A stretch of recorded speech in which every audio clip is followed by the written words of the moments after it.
Hey neighbor, I wanted to talk to you today about some simple seed starting tips. Here we are in February, and February is probably one of my biggest months for starting seeds for my transplants. And we're going to talk about some simple tips today that will probably benefit you whether you're an experienced gardener or you're just beginning. Well, the first one is don't use any bad seed. When I talk about bad seed, I'm talking about seed that's going to give you problems germinating. Now let's go over the packaging seeds, and we'll go over storing seeds just a minute. This is your typical paper seed pack that we use on a lot of ours, and it's standard in the industry out there. Seeds do not store in these little seed packs very well.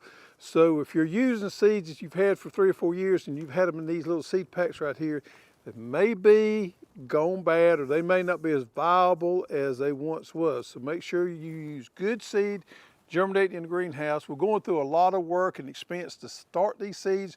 We want to make sure that we got good, viable seeds. If you're using these paper seed packs, you want to make sure that you store them well if you're not buying fresh seeds. If you're going to keep these and store them, you want to make sure that you store them in something like a Ziploc bag so that you control the humidity.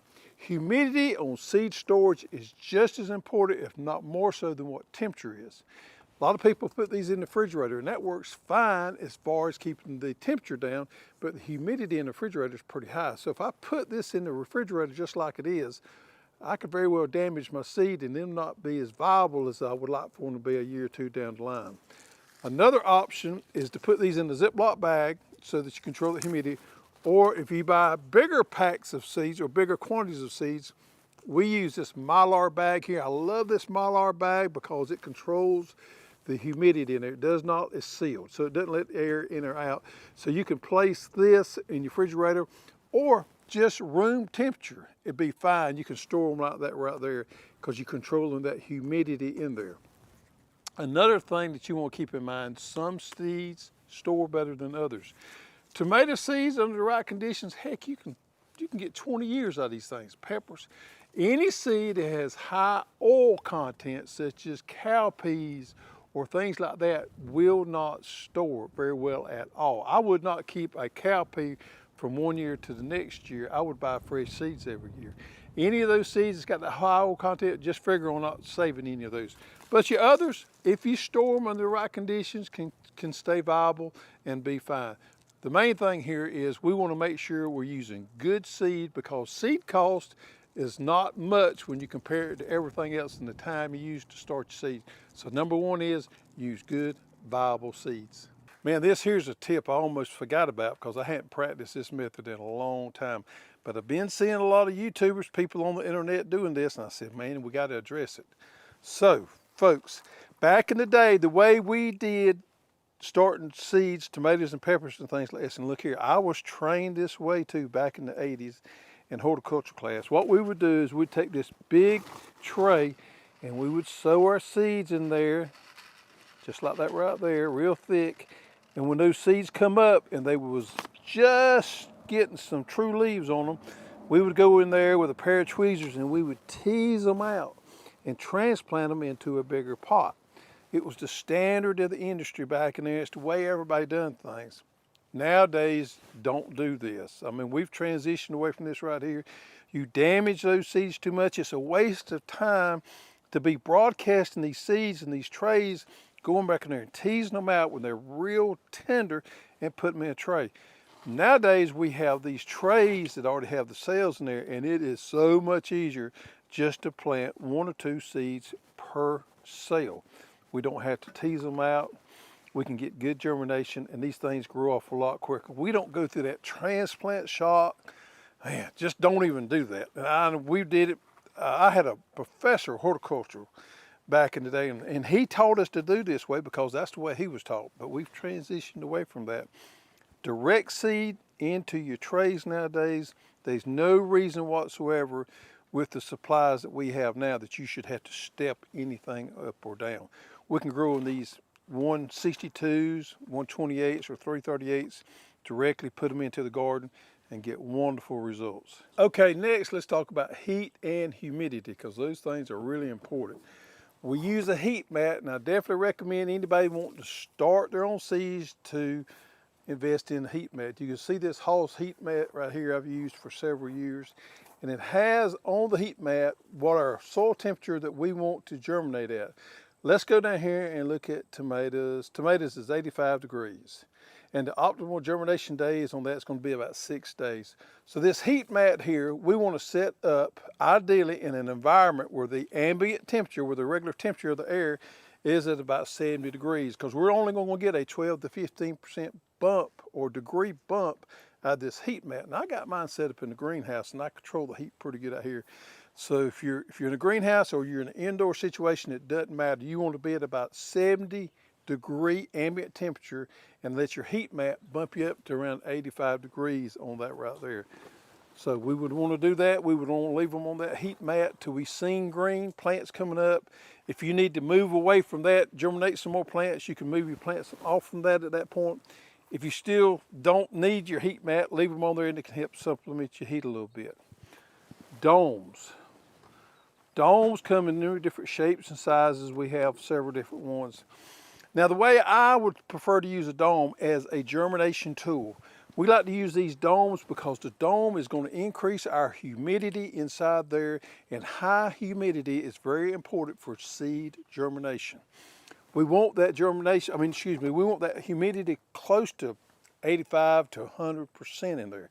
We can do that by keeping our soil medium wet, enclosing it with the dome there, and increasing that humidity so that we get that seed pop, that seed germination. Now, as soon as I see green and I see those seeds come up, I think it's a good idea at that point to remove that dome, because the dome has done its job. And we don't want high humidity on those leaves once they emerge, because we can get some disease problems at that point. Especially if you're using this outside on a hot day, you can get that greenhouse effect right here and get really high temperatures if you're using a dome there.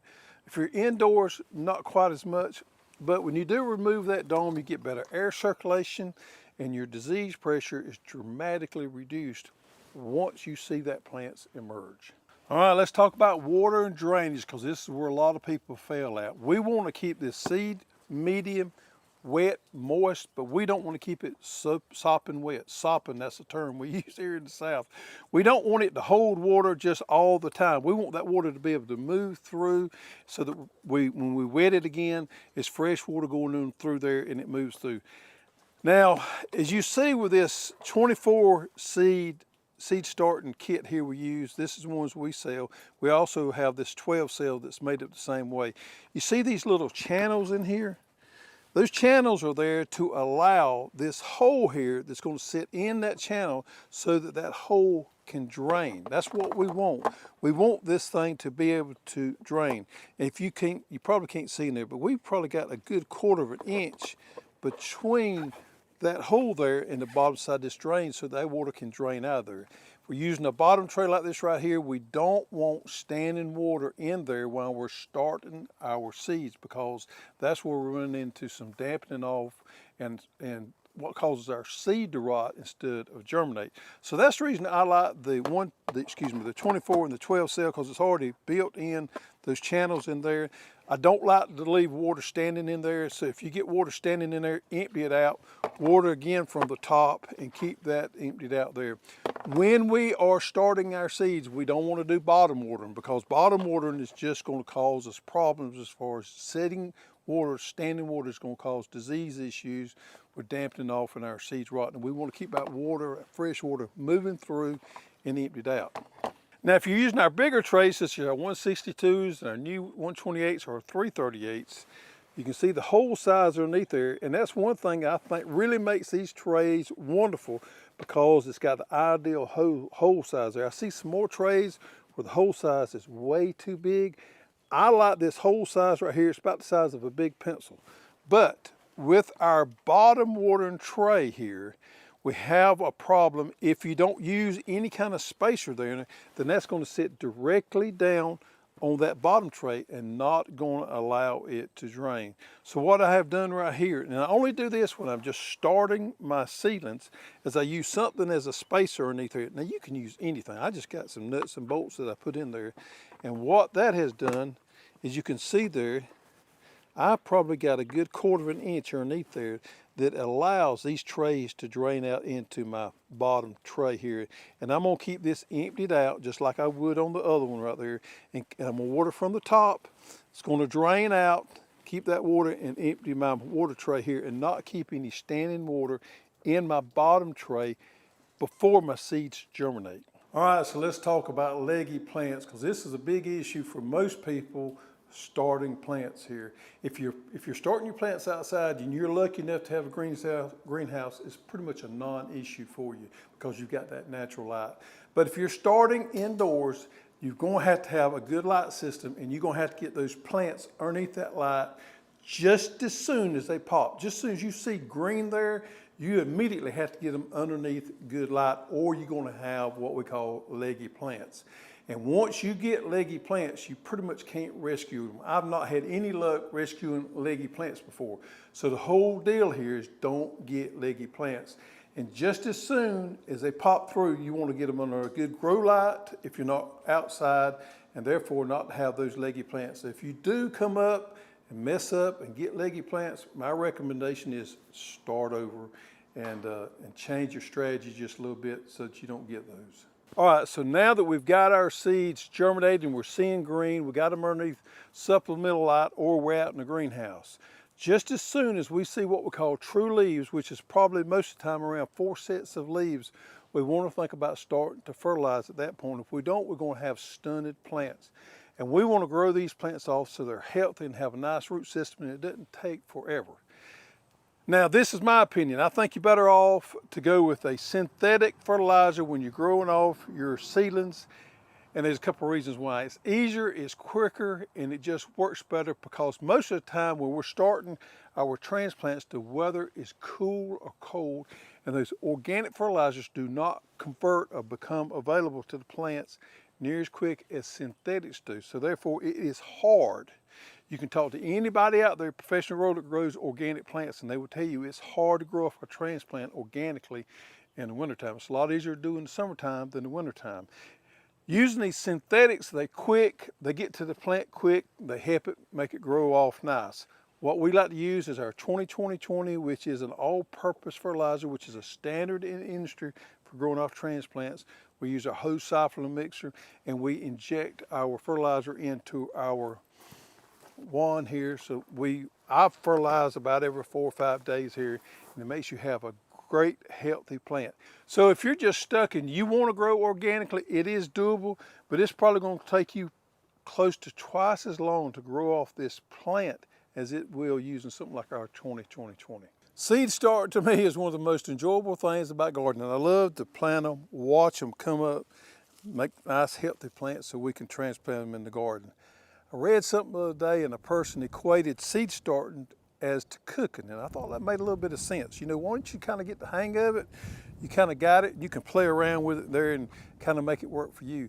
But it's kind of a science, it's kind of an art, but once you get the hang of it, you'll really enjoy the fact of starting your own plants because you can grow the plants you want to grow instead of the varieties they have at the big box stores. So it opens up the opportunities dramatically, and it's doable, and it's not that hard, and once you get the hang of it, you will be successful.